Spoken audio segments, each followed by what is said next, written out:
Welcome to Styled by Estelle. Hello and welcome to Style by Estelle with Estelle Winsett. Estelle is a former attorney turned personal stylist who helps women lawyers project confidence, authority, and authenticity through style. She believes your wardrobe isn't just about fashion, it's a performance tool that can help you show up, stand out, and own the room. I'm Heidi Mack, and today we're kicking off this series with a powerful conversation about why your clothes matter more than you think, and how the right style can change the way you feel, lead, and succeed. This is episode 1, Power Style, Why Your Wardrobe is More Than Clothes. Hello, Estelle. Thank you for joining us. Sure. I love it. I'm glad to be here. Wonderful, wonderful. Well, let's start with your story here. What inspired you to go from practicing law to working as a personal stylist for women attorneys? It was really kind of an evolution. So I started off practicing law. I come from a family of lawyers. So I am one of 4 lawyers in my family, my dad and 2 sisters and I. And so I just always thought I was going to be practicing law. And I did enjoy it. I was a litigator, so I was in court. And I enjoyed the gymnastics of law and thinking on your feet. But I started wanting to have something that was a little bit more family friendly. And I was wanting a different environment. And so I landed in legal recruiting. And from there, I went to career services and professional development, all within the legal space.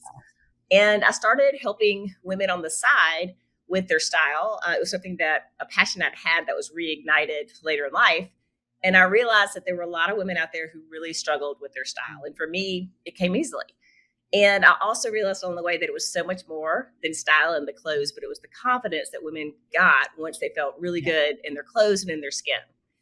And so what started off as kind of a fun project really became a passion project. And the through line through all the things I've done is that you need to market and position yourself in the best light you can. And you also get to intentionally create the image and the message that you send to the world. And style is such a powerful tool to do that. So not only does it increase your own personal confidence, but it allows you to communicate who you are to the world and how you're showing up with the way you look, the way you talk, and just your overall appearance. And so for me, I think that's super powerful. Oh, yeah, for sure. I mean, my grandmother definitely was the one that taught me how to accessorize, and she wore that with confidence. So I totally get it. Same. My mom was my first style icon, and she was such a lady. And yeah, she was amazing. Love that so much. So you did say that the style is a performance enhancer. So what do you mean by that? And have you seen it affect the way women show up at work? Yeah, I definitely think that style is a performance enhancer. And what I mean by that is when you're wearing clothes that fit your body really well and feel like you, so they feel authentic to who you are, then you don't have to think about what you're wearing anymore. And so many women are wearing things that they're not 100% comfortable with, or maybe it doesn't fit them well. And so they're in their mind second guessing what they're wearing, thinking I shouldn't have worn this. Maybe they're having a wardrobe malfunction. I can't tell you, there are so many times where I showed up at a deposition and my blouse was a little bit gaping, and I was so self-conscious about it that I was trying to put my legal pad up here so that you wouldn't look at me, so I wouldn't flash opposing counsel. These little things that as women we think about. Yeah. And if you're thinking about, I shouldn't have worn this, you're not focusing on your case, and you're not focusing on your argument. So it's taking away from your performance. But in addition to your own thinking and what you're doing, you're also distracting other people. So if you're giving a presentation and the clothes you're wearing don't fit you well, then you're usually fidgeting, or you're kind of adjusting yourself, or you're shifting back and forth in your seat because you don't feel 100% confident. And when you do that, you are distracting the person who's watching you. You're taking away from your own sense of authority. And in essence, you're just limiting your abilities and your performance when you don't have clothes that fit you well and make you feel really good about yourself. Completely. You do that on just a regular date, or, going to dinner with, so that I could feel the pressure of that being an actual courtroom. That's added to that. So yeah, I could get that. The other thing that I think is so important is I think women discount how often they're worrying about style. They think it's not a big deal, but they have an event coming up and they're at lunch and they're scrolling through online shopping, just trying to find something, or they spend an hour talking to their friends. What should I wear to this? I mean, there's so much time and thought that's put into it that women don't even realize they're wasting this large amount of time and mental energy worrying about something like that. Yeah, see, and like going along with that with professional women, especially in law, they can feel invisible and overlooked. That's why we spend so much time in that with style. So, how can style help change that? Yeah. So when you're wearing something that fits you impeccably, I think that's one of the best indicators of style is something just fits your body really well. Then you know it. You walk into a room and you really start to own the room because you know that you look the part. You feel really good in your skin. And it's kind of hard to ignore you when you're feeling that way. You just radiate happiness and confidence. And conversely, when you're wearing something that doesn't make you feel good about yourself, then it can bring your energy down. It can make you almost shrink because you're not feeling good about the way you're showing up. And so it impacts your posture. And it just makes you blend in more to the background than you already were in clothes that you didn't feel 100% confident in. Exactly. So there is a link between clothing and confidence, as you're saying already. So putting on the right outfit can really shift how we carry ourselves. Then. Yeah, it really can. If you think about it, when you have had an outfit that you just know, women know when their outfit is right, and it's just this feeling. And if you think, I'm sure you can think back in times in your life when you just had the dress or the pantsuit that just made you feel amazing. Like a lot of women will say, "This is my lucky pantsuit." If they've worn it in trial and they feel really good and powerful in it. And then there are the times when you're putting something on, you thought it looked okay in the morning, but you were in a hurry, and then you get to the office and you're like, I forgot. This really is not flattering on me. This makes me look a lot whiter than I am. And then every time you go to the restroom and see your reflection as you're washing your hands, you're like, oh, I hate this outfit. And it's just, that's how you start your day. You can either start it on a high note because you love what you're wearing, or you can start it second guessing yourself, frustrated, and then kind of having a snowball effect throughout the day. So going along with that, with for women that feel like style is superficial or indulgent, what would you say to reframe that perspective? Yeah, I would tell them that, there's scientific studies that you make a first impression within seconds of meeting someone, and you only get one chance to make a first impression. And what you're wearing is a big part of that first nonverbal communication. So if you actually think about it in terms of advocacy, your clothes are either advocating on your behalf or against you. And you want to be stacking all the odds in your favor. So I think thinking it through it as a means of communication and of advocacy is a way that can really help you shift what you think about it. Exactly, exactly. I personal personal experience, like my best friend has never been really into style like that, but anytime that I've like, let's go to the store, let's try something different that she's not used to, uh, I like seeing the essence like radiate off her, you know what I mean? So going with that, some people just yeah, describe it style as a form of self-care. That's why I try to, do that with her too. I'm like, it's a type of self-care. Do you see it that way? Maybe, with getting dressed, even for yourself. Absolutely. Yeah, I really noticed this a lot during COVID because at the time I was working at a firm and, everyone was home for once. And at first it seemed so exciting to, oh, I can wear pajamas all day if I want to. This is great. And of course, that lasted about 3 days. And then you're really bored of that.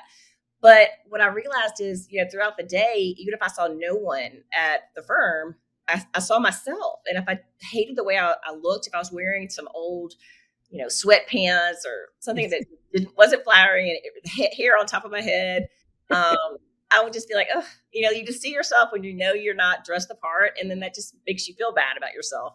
Whereas if you actually take the time to put on an outfit that you feel good in, that you feel like is flattering, then that's going to start your day feeling really good. And every time you see yourself, you're going to feel good about it. So it's not necessarily about seeing other people. I mean, there is that message of what message you send to others, but there's also the internal message that you send to yourself, that you're worthy of getting dressed today in a way that you feel good in, regardless of what you have to do for the day, but really just for you so that you can feel good. And that's one thing, that's kind of what I really focused a lot on. Wow, this really is self-care, to give yourself that time to get dressed in the morning and to wear something that you feel good in, instead of just grabbing the same 3 boring outfits that you've been wearing on repeat. So I mean, that was me before this podcast. I'm like, I put on my outfit for the podcast and I'm like, oh, hey, I feel better. Right? It's true. Yeah. Right when you said the hair up and some sweatpants, I was like, oh, that was me a couple hours ago. Oh, I was just describing myself as well. I'm very familiar with the floppy look. I can do it very well. And now we're talking about sweatpants. That is an easy thing. And it goes with our, next is like we delay buying clothes sometimes, like until we lose weight or we deserve it. Why is that mindset so common? Is it damaging? It's very damaging. And I talk about this a lot and I've done it before too. I think as women, a lot of us have done this. And what we're end up doing is we're punishing ourselves. We're saying, when I lose 10 pounds, then I'm worthy enough to go buy clothes for myself. But you still have events to go to. You still have things where you need to be dressed. And so you're showing up in something that you're either squeezing yourself into that's way too small, that physically feels uncomfortable and that you don't feel good in, or you're hiding in something super oversized. I think women, we tend to do one of the extreme, like just keep wearing the thing even though it doesn't fit, or just hide ourselves so that you don't see any shape. Neither of which is flattering, and both of which make us feel bad about ourselves. And so I like to shift the narrative when it comes to that as, you're worthy now. You're not going to become more worthy if you lose 10 pounds. And I think part of what we are dealing with as a society as a whole, I mean, how many times do you hear, oh, is she going to bounce back after she has the baby? Like, I think we keep thinking that we're supposed to always be the same size we were in high school, which is so unrealistic. And as women, if you think about the hormones that we go through, our bodies shift. I mean, puberty, pregnancy. I'm now in perimenopause where it's like things are shifting again, and we're not meant to stay our high school body shape. And there's no moral failing if we aren't. And I think just accepting where you are is really empowering, and finding clothes that fit you now and that flatter you now. And if you lose the weight, great, but don't punish yourself now in the interim. So like in your work with your clients then, what kinds of transformations have you seen when someone finally embraces a style that feels like them? It's really why I do this. I was thinking about one of my clients who came to me early on, and she was a mom of two, and she was also a partner at a law firm. And she felt like she really didn't have anything of her own, because she was either in mom role or she was in partner role, but she really didn't have something just for her. And so it's almost like our sessions were her time for herself, like that self-care we were talking about. But also she looked kind of young for her age. And I talk a lot about when I first started practicing law, I looked about 12, and that did not help me feel confident as a lawyer. And so I understand not looking old enough to be the part, and how that can be really damaging because people don't think you have the experience that you do. And that's really frustrating. And after we worked together, you could just see it in her face, just lighting up. She would send me text messages, that she showed up to some meeting and the other attorneys were like, well, look at you showing up and in charge, and it's just that whole attitude that others noticed too. And she started having a lot more fun, and she was identifying what felt like her, but still made her look professional and experienced, but she had some fun with it too. She likes a preppier style. So she would have these bold pink pantsuits that we found for her in fun, vibrant colors. And you just saw her energy come alive. And so that's really why I do this. Now that's amazing because she's already like she was a partner and had children. I'm like, stop. Yes. Well, and there's so many of us. And same. I mean, I think that as women, we're so used to being high achievers, especially those of us who are excelling at law. We have a family, but we don't necessarily have someone helping us, and we don't have someone cheering us on. And that's a lot of the kind of relationship a lot of times I have with my clients, is to bolster them up, because style is a skill that can be learned, and it's something that I can teach you. It's something that I can do.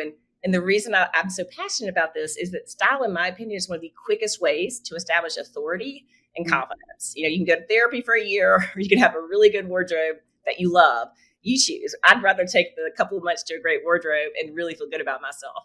And it's just a really underutilized tool that I think is so powerful. Well, you've been pretty much reiterating this, but just let's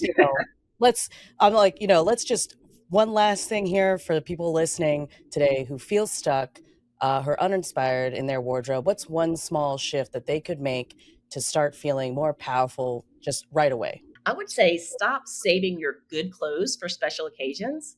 It's almost like when people say use your fine china, don't wait for the one time a year to use it. Enjoy what you're wearing now. You don't have to have a court meeting or a client meeting to wear one of your powerhouse looks. If it makes you feel like a powerhouse, wear it now and enjoy it, and see how your life starts to change. Thank you so much, Estelle. Thank you. Absolutely.